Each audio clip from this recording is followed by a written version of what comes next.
ഇങ്ങനെ സംബോധന ചെയ്തു. നിനക്ക് റിയലായിട്ട് പ്രേമിക്കണം, നീ എന്തിനാ ഇവിടെ ഇരിക്കുന്നത്? വൃന്ദാവനത്തിന് പോ, അവിടെ ഒരു പയ്യനുണ്ട്, അവരെ നിനക്ക് പ്രേമിച്ചോളൂ. അതായിരുന്നു അദ്ദേഹത്തിന്റെ സ്റ്റാർട്ടിംഗ് പോയിന്റ്.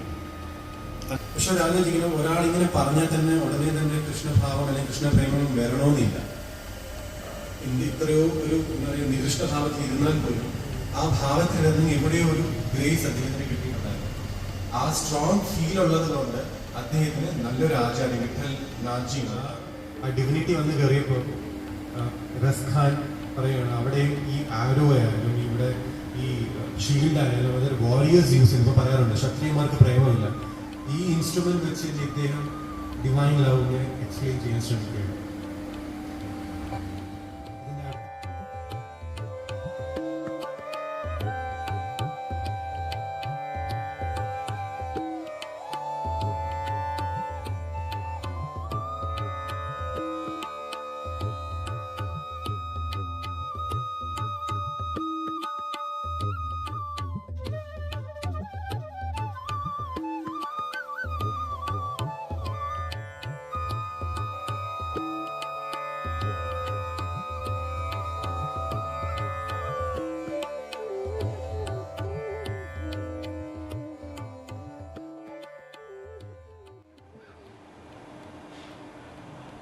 അപ്പോൾ നമ്മൾ ശക്തിപാദ് ഹീലിംഗ് ക്യാമ്പിലോട്ട് പോവുകയാണ്. ഇതിൽ 3 സ്റ്റേജസ് ആയിട്ടാണ് ഈ ശക്തിപാദ് ഡിസൈൻ ചെയ്തിരിക്കുന്നത്. ആദ്യത്തേത് ഇപ്പോൾ കഴിഞ്ഞത്, അതായത് 20 മിനിറ്റ് നാം നമ്മുടെ തന്നെ സാധന എന്താണോ നാം ചെയ്യുന്നത് അത് നമ്മൾ ചെയ്യുന്നു. അപ്പോൾ ഒരു ധ്യാന സെൻറ്ററിൻ്റെ ധ്യാന പരിശീലനത്തിന് അടിസ്ഥാനപരമായിട്ട് വേണ്ടത് നാം നമ്മളെ തന്നെ നോക്കി അറിയുക, മനസ്സിലാക്കുക എന്നുള്ളതാണ്. ഈ ആദ്യത്തെ 20 മിനിറ്റ് നമ്മൾ നമ്മുടെ സാധന ചെയ്യുന്നത് വഴി നമ്മളുടെ ഊർജം, നമ്മളിൽ നിലനിൽക്കുന്ന ഇപ്പോഴത്തെ ഊർജത്തെ അറിയുക എന്നുള്ളതാണ്. ആ ചെയ്ത സാധനയുടെ പാരലായിട്ട് നമ്മൾ സംഭവിക്കേണ്ട ഒരു പ്രോസസ്സ്. ഇനി 2ാം ഘട്ടം എന്ന് പറയുന്നത് ഹീലിംഗ് സെക്ഷൻ സ്റ്റാർട്ട് ചെയ്യുന്നതാണ്. അപ്പോൾ നമ്മുടെ അടുക്കൽ തന്നെ അതിൻ്റേതായ ഒരാൾ വന്ന് നമ്മളെ പതുക്കെ തോളിൽ തട്ടും. അതനുസരിച്ച് ഓരോരുത്തരും ഈ കാണുന്ന കസര, ഒഴിഞ്ഞിടക്കുന്ന കസരയിൽ നമ്മൾ ചെന്നിരിക്കുക. ഹീലേഴ്സ് നമ്മളെ ഹീൽ ചെയ്യും.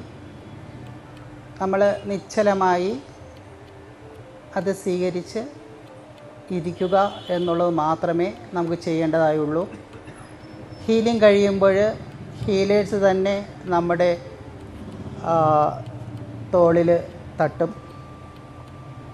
അപ്പോൾ അവിടെ നിന്ന് നേരെ ഈ ചെയറിലോട്ട് വരിക. ആ 2ാമത്തെ ഹീലിംഗ് കഴിഞ്ഞാൽ തിരിച്ച് അതേപോലെ നമ്മൾ എവിടെയാണോ ഇരുന്നത് അവിടെ ചെന്ന് നിശ്ചലമായിട്ട് ഇരിക്കുക. ആ ഇരിക്കുന്ന സമയത്ത് നമുക്ക് കിട്ടിക്കഴിഞ്ഞ ആ ഒരു എനർജിയെ ഫീൽ ചെയ്ത് നിശ്ചലമായി, ശരിക്കും പറഞ്ഞാൽ പ്രെയർ പോലും ചെയ്യാതിരിക്കുക എന്നുള്ളതാണ് 2ാം ഘട്ടം. അപ്പോൾ ഇപ്പോഴും നമ്മൾ പോകുന്നത് 2ാം ഘട്ടത്തിലേക്കാണ്. അതിൻ്റെ അടുത്ത ഘട്ടം അത് കഴിയുമ്പോൾ അതിൻ്റെ ഇൻസ്ട്രക്ഷൻ തരും. നമ്മൾ അതിൻ്റെ കൂടെ ഒഴുകി പോവുക.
വളരെ സാവകാശം മൂവ്മെൻറ്റ് ചെയ്യുക എന്നുള്ളത്.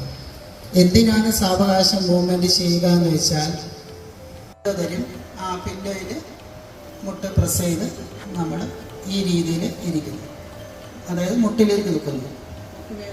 മുട്ടുവേദന ഉണ്ടെങ്കിൽ ഇരുന്ന് കൊണ്ട് തന്നെ ചെയ്യാം, അല്ലാത്തവർ കഴിവതും ഈ രീതിയിൽ ചെയ്യുവാൻ ശ്രമിക്കുക.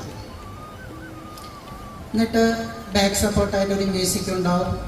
നമ്മൾ വളരെ സാവകാശം കൈകൾ ആ കൈപ്പത്തി മേൽപോട്ട് ഉയർത്തി, അതായത് മേളിലോട്ട് ആ കൈപ്പത്തി ഇരിക്കണം. അത് വളരെ സാവകാശം കൈകൾ മേൽപോട്ട് ഉയർത്തുക. ശ്രദ്ധിക്കുക, ഏറ്റവും പതുക്കെ ചെയ്യുക. നമ്മൾ ആ കൈ വളരെ സാവകാശം മേൽപോട്ട് ഉയർത്തുമ്പോൾ ഒരു ഭാരം നമുക്ക് അനുഭവപ്പെടുന്നതായിട്ട് നമ്മൾ ഫീൽ ചെയ്തുകൊണ്ട് തന്നെ ആ കൈകൾ മേൽപോട്ട് ശിരസിൻ്റെ മുകളിലേക്ക് കൈ എത്തുന്നു എന്ന് കാണുമ്പോൾ നമ്മളവിടെ റിമെയിൻ ചെയ്യുക. ഇത് കണ്ണ് തുറന്ന് തന്നെ ചെയ്യണമെന്ന് നിർബന്ധമില്ല. കഴിവതും കണ്ണടച്ച് തന്നെ ഈ ധ്യാനം അല്ലെങ്കിൽ സൂഫി ധ്യാനം ചെയ്യാൻ ശ്രമിക്കുക. കൈകൾ ഇപ്പോൾ നമ്മുടെ ശിരസിൻ്റെ മേളിൽ ആയിട്ട് നിൽക്കുന്നുണ്ട്. ഈ സ്ഥിതിയിൽ നമ്മൾ കുറച്ച് നേരം അങ്ങനെ നിൽക്കുക. ഇവിടെ ശരിക്കും നമ്മളൊരു ടൂൾ ആവുകയാണ്. ആ ഡിവൈൻ ആയിട്ടുള്ള എനർജി ഫ്ലോ നമ്മളിലേക്ക് പ്രവേശിക്കും, ശരിക്കും പ്രവേശിക്കും. നമ്മൾ ആ കുറച്ച് നേരം കൈകൾ ഇങ്ങനെ നിന്ന് നമ്മുടെ ശ്രദ്ധ ശരിക്കും കൈകളിലോട്ട് കൊണ്ടുപോകേണ്ട ആവശ്യമില്ല. എം ടി ആക്കി നമ്മളിങ്ങനെ നിശ്ചലമായി നിൽക്കുമ്പോൾ ഒരു ഊർജ്ജപ്രവാഹം നമ്മുടെ കൈകളിലോട്ട് വരുന്നതായിട്ടും അത് നമ്മൾ ശരിക്കും ഫീൽ ചെയ്യും. ആ ഊർജം നമ്മുടെ ശരീരത്തിലോട്ട് പ്രവേശിക്കുന്നതായിട്ടും നമ്മുടെ ഉള്ളിൽ ഫില്ലാകുന്നതായിട്ട് നമുക്ക് തോന്നുന്നത് വരെയും ആ കൈകൾ മേൽപോട്ട് ഉയർത്തി കണ്ണടച്ച് തന്നെ നിൽക്കുക. എന്നിട്ട് സാവകാശം ആ ഒരു എം ടിയിൽ നിന്നൊരു ഫിൽനെസ് പൂർണ്ണമായിട്ടും ഫില്ലായി എന്നുള്ളൊരു ധാരണ വരുമ്പോൾ ആ കൈകൾ പതുക്കെ തിരിക്കുക. ഭൂമിയിലോട്ട് പതുക്കെ തിരിച്ച് പതുക്കെ വളരെ പതുക്കെ നമ്മൾ ബെൻഡ് ചെയ്ത് നമ്മളിലേക്ക് ആ ഈശ്വരൻ നിറച്ചു തന്ന ഗ്രേസിനെ അതേപോലെ അതേ ഗ്രാറ്റിറ്റ്യൂഡോടെ പൂർണ്ണ മനസ്സോടെ തല നിലത്ത് മുട്ടി ആ കൈകളിലുള്ള ആ കൃപ ഭൂമിയിലേക്ക് തന്നെ കൊടുക്കുക. എപ്രകാരമാണോ നമ്മൾ ആ സ്വീകരിച്ചത് അതേ മാനസികാവസ്ഥയോടെ നമ്മൾ ആ കൈകൾ കൂടി തിരിച്ച് ഭൂമിയിലേക്ക് ആ ഗ്രേസ് കൊടുക്കുക. കാര്യം ഒന്നും ഞാൻ എന്നിൽ റിമെയിൻ ചെയ്യുന്നില്ല എന്നുള്ള മാനസികാവസ്ഥ. വീണ്ടും മ്യൂസിക് ഇങ്ങനെ പൊയ്ക്കൊണ്ടിരിക്കും. ഇതേ പ്രൊസീജിയർ തന്നെയാണ്.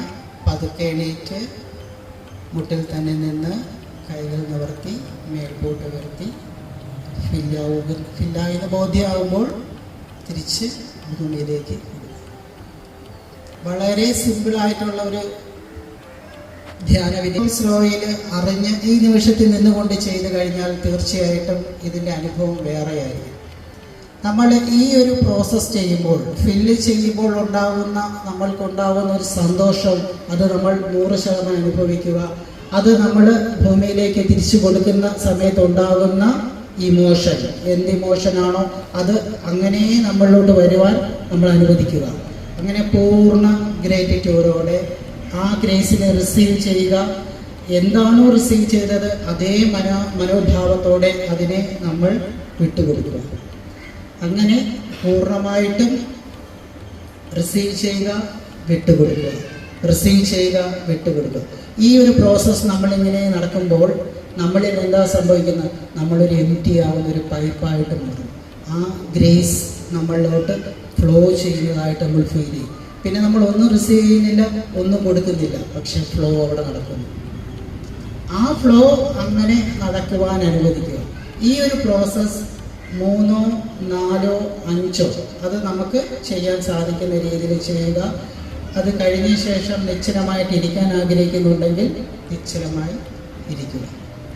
ഇതാണ് 3ാം ഘട്ടത്തിലെ ധ്യാനവിധി, സൂഫി പ്രയർ. അപ്പോൾ നമ്മൾ പതുക്കെ എണീറ്റ് നമ്മൾക്ക് ഇങ്ങനെ ബെൻഡ് ചെയ്യാൻ സാധിക്കുന്ന രീതിയിലുള്ള സ്ഥലത്ത് നമ്മൾ മാറുക.